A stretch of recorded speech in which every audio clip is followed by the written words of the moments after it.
Ada satu bentuk penyembahan yang sangat sulit dipalsukan. Penyembahan yang lahir dari penderitaan. Ini bukan pujian biasa yang muncul saat hidup enak. Penulis kitab Ibrani menyebutnya korban syukur. Ia berkata, marilah kita selalu mempersembahkan korban syukur kepada Allah, yaitu pujian dari bibir kita yang memuliakan namanya. Ibrani 13 ayat 15. Kata korban di situ menunjukkan bahwa pujian ini punya harga. Kita memilih memuji Tuhan meski hati kita sedang tertekan dan keadaan hidup yang sedang sulit. Mengapa ini begitu penting? Karena penyembahan seperti ini hanya bisa kita berikan selama kita hidup di dunia ini. Di surga kelak gak ada lagi penderitaan. Alkitab katakan Tuhan akan menghapus segala air mata dari mata mereka. Tidak ada lagi maut, duka cita, tangisan atau kesakitan. Wahyu 21 ayat 4. Di sana semua orang akan menyembah dengan bahagia. Tapi gak ada lagi pergumulan iman di tengah luka. Itulah sebabnya memuji Tuhan saat sedang menderita adalah sesuatu yang unik dan gak bisa diulang di kekekalan. Lihat saja Ayub, ia kehilangan anak, harta, dan kesehatannya hampir sekaligus.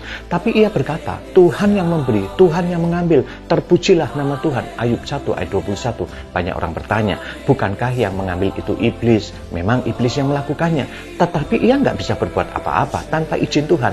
Ayub 1 ayat 12, pasal 2 ayat 6. Lagian Ayub gak berdosa dalam perkataannya. Ayub 1 ayat 22. Dan Alkitab menegaskan bahwa semua itu terjadi dalam kedaulatan Tuhan. Ini bukan berarti Tuhan jahat ya, tapi menunjukkan bahwa gak ada penderitaan yang lepas dari kuasanya.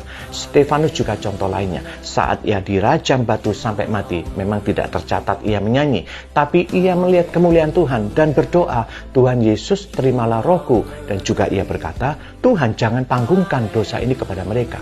Kisah Para Rasul 7 ayat 59 dan 60. Itu adalah penyembahan yang murni, penyerahan total dan pengampunan menjelang ajal. Paulus dan Silas pun demikian. Meski dipukul dan dimasukkan penjara, mereka tetap menyanyi dan memuji Tuhan. Kisah Para Rasul 16 ayat 25. Semua cerita ini mengajarkan hal yang sama. Penyembahan sejati nggak tergantung pada keadaan, tapi pada siapa Tuhan itu bagi kita.